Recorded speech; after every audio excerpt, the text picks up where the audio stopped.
I'm Benjamin Schiller, joined alongside two-time Super Bowl champion and longtime New York Giant player David Deal. Let's get straight to business.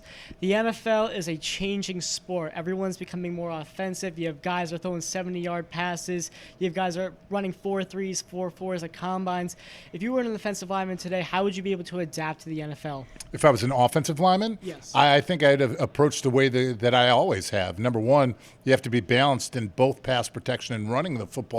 I think that's part of being an efficient offensive lineman and understanding the grasp of offense. But I think that the biggest factor is that running the football has never changed, and it wins football games for you. If you look at the success that the New England Patriots had this postseason, they didn't run the football like that during the regular season, but it's a great way to attack an opposing defense and wear them down and control the time of possession. So that being said, even though the game has changed, I wouldn't approach the game any differently.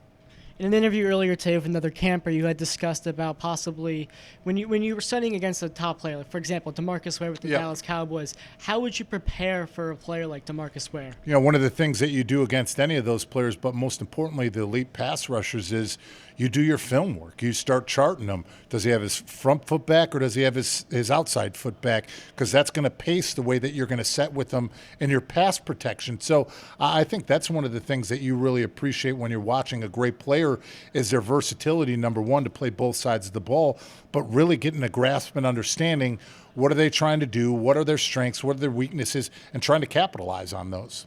And now transitioning to the broadcasting studio, you're with CBS Sports. So going back to the previous question, how has your preparedness for basically studying top players helped you with your commentating on air? You know, being a 11-time or 11-year NFL vet and winning 2 Super Bowls is great, and it gets you in the door. But from there, it's all about your preparation and the work that you're going to put into it. So for me, the biggest thing was learning things outside of my comfort zone. You know, bunch combinations by wide receivers, you know, really diagnosing and understanding cover 2, cover 3, zone. Those are things that I really specifically didn't have to worry about.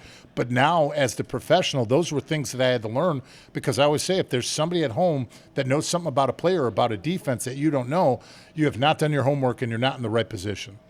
When you retired after the 2013 season, you were one of the basically you were one of the contributors to Wheels Up, which is an aviation company for viewers that are not familiar.